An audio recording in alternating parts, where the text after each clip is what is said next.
بخاری اور مسلم دونوں میں حدیث ہے، انس بن مالک کہتے ہیں میں نے آج تک کوئی ہاتھ ایسا نہیں چھوا جیسا کہ نبی علیہ السلام کا مبارک ہاتھ تھا. وہ کہتے ہیں کوئی دنیا کی ریشم اور دباج اس سے زیادہ نرم نہیں تھی جو نبی علیہ السلام کا مبارک ہاتھ تھا. ریشم کے ساتھ مثال دی ہے. یہ نہیں ہے کہ نبی علیہ السلام جو ہے وہ آپ نے بڑی امیروں والی زندگی گزاری تھی، آپ نے تو مزدوری کی ہے، اس کے باوجود اللہ نے ایک پروٹوکول دیا کہ ہاتھ ان کا بہت نرم تھا.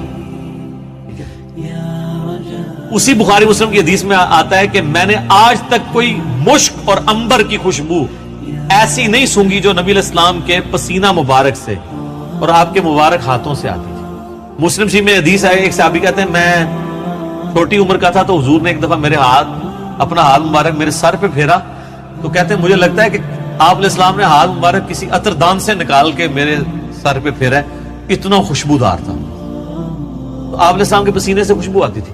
بخاری مسلم دونوں میں حدیث ہے کہ ام سلیم کہتی ہیں کہ نبی علیہ السلام ایک دفعہ سوئے ہوئے تھے تو آپ کو سوتی ہوئی حالت میں بہت پسینہ آتا تھا. تو ایک کھلے برتن کے وہ لے کے آئیں، ایک کھلا برتن، اور نبی اسلام کے مبارک پسینے کو انہوں نے جمع کیا. حضور کی آنکھ کھل گئی، آپ فرمائے یہ کیا؟ ان کا جی اس طرح آپ کا پسینہ انتہائی خوشبودار ہے، ہم اس کو خوشبو کے طور پہ اپنی خوشبو میں ملا کے استعمال کرتے ہیں، اپنی خوشبو میں بھی خوشبو کرنے کے لیے. اور مسلم شریف کی ایک حدیث میں ہے کہ ایک عورت آئی کہ میری بچی کی شادی ہے تو میں آپ کا پسینہ لینے کے لیے آئی، ٹھیک ہے، خوشبو کے طور پہ. اچھا، وہ بخاری مسلم کی اس حدیث میں ام سلیم نے جب یہ جواب دیا تو حضور نے فرمایا تم نے اچھا کام کیا، یعنی آپ نے اس کی تعریف کی.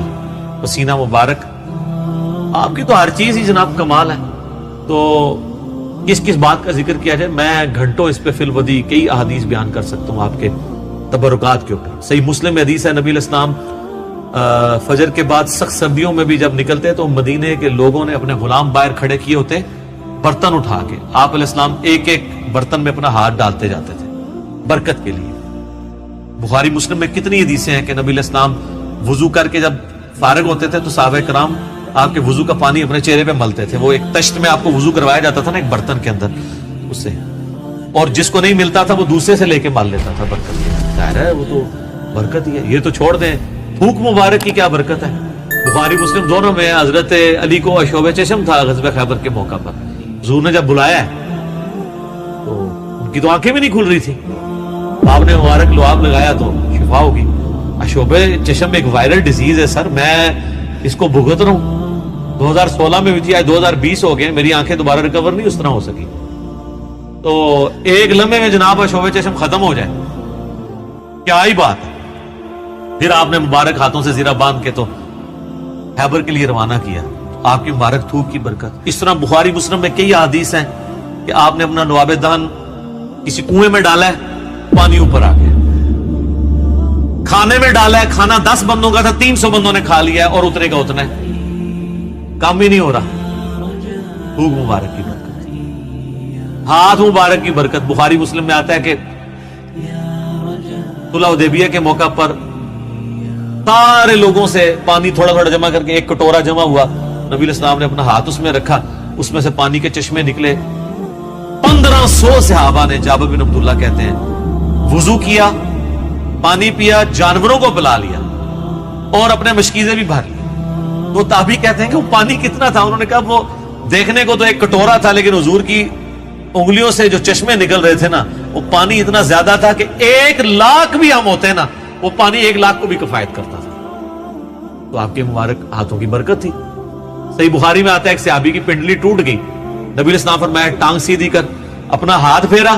وہ کہتے ہیں اللہ کی قسم اس طرح ہوگی کبھی ٹوٹی نہیں تھی.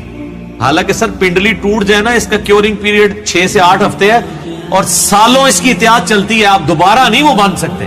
اور صحابی کہتے ہیں مجھے یاد بھی نہیں ٹوٹی تھی. معجزہ. بخاری مسلم میں آتا ہے کہ ایک شخص نے جمعے کے خطبے کے دوران کہا یا رسول اللہ مویشی علاقوں کے دعا کریں بارش کے لیے.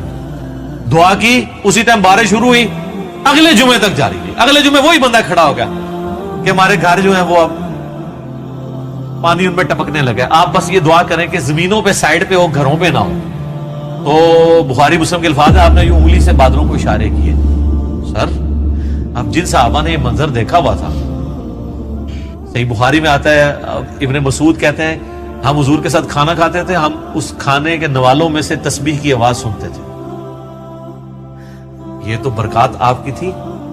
جابر بن عبداللہ کہتے ہیں، مسلم شریف میں حدیث ہے کہ ایک سفر کے دوران حضور نے مجھے کہا 2 درختوں کو کہو کہ اللہ کے نبی کہہ رہے ہیں مل جاؤ، میں نے رفع حاجت کرنی ہے.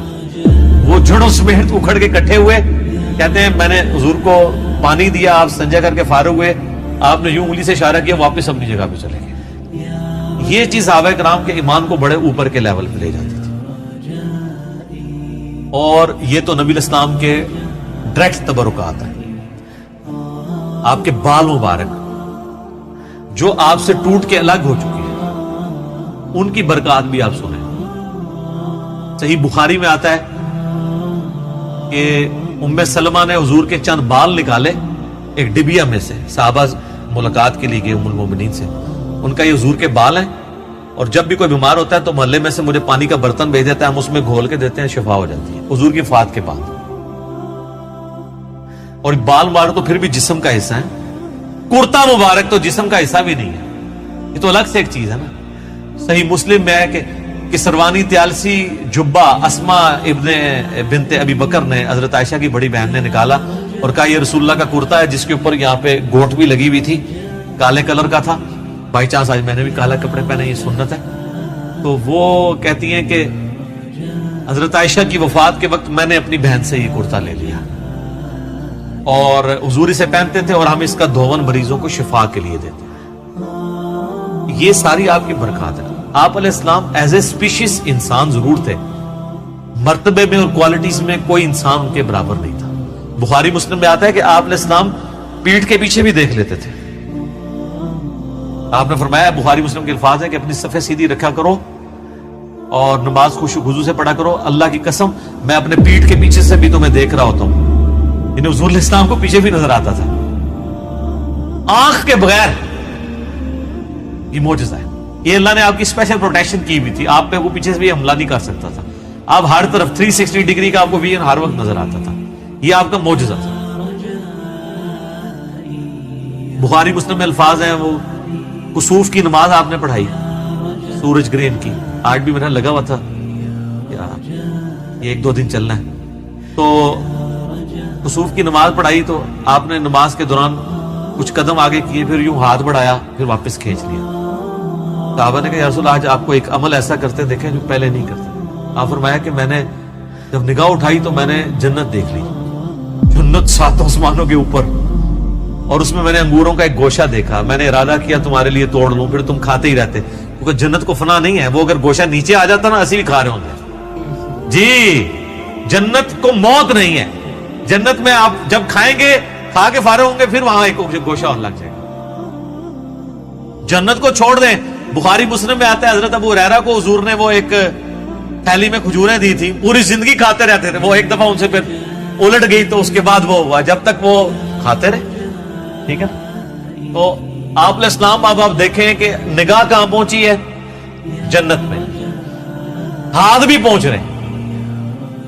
یہ جو لوگ بعض اوقات گستاخی کرتے ہوئے کہتے ہیں نبی کے بھی 2 ہاتھ، ہمارے بھی 2 ہاتھ، اس طریقے سے کبھی بھی کسی صحابی نے توحید نہیں بیان کی ہے. یہ نان سینس اپروچ ہے. آپ ایک بات طریقے سے بیان کریں جو حدیث میں آئی ہے کہ میں بھی ایک انسان ہوں، اللہ کا قاصد قریب ہے، میرے پاس آئے موت کا فرشتہ اور میں بھی چلا جاؤں، جو غدیر خم کے شروع میں آتی ہے. اس طریقے سیدہ صاحب کی حدیثیں جو بخاری مسلم میں آتی ہے، میں بھی ایک انسان ہوں، جس طرح تم بھولتے ہو میں بھی بھول جاتا ہوں. اب یہ الفاظ استعمال کریں. باقی آپ علیہ السلام کی جو کوالٹیز اللہ نے آپ کو دی ہیں وہ اتنی ایکسٹرا آرڈنری ہیں. آپ کی ایک ایک چیز کو اگر کنسیڈر کیا جائے نا تو اس پہ گھنٹوں بولا جائے.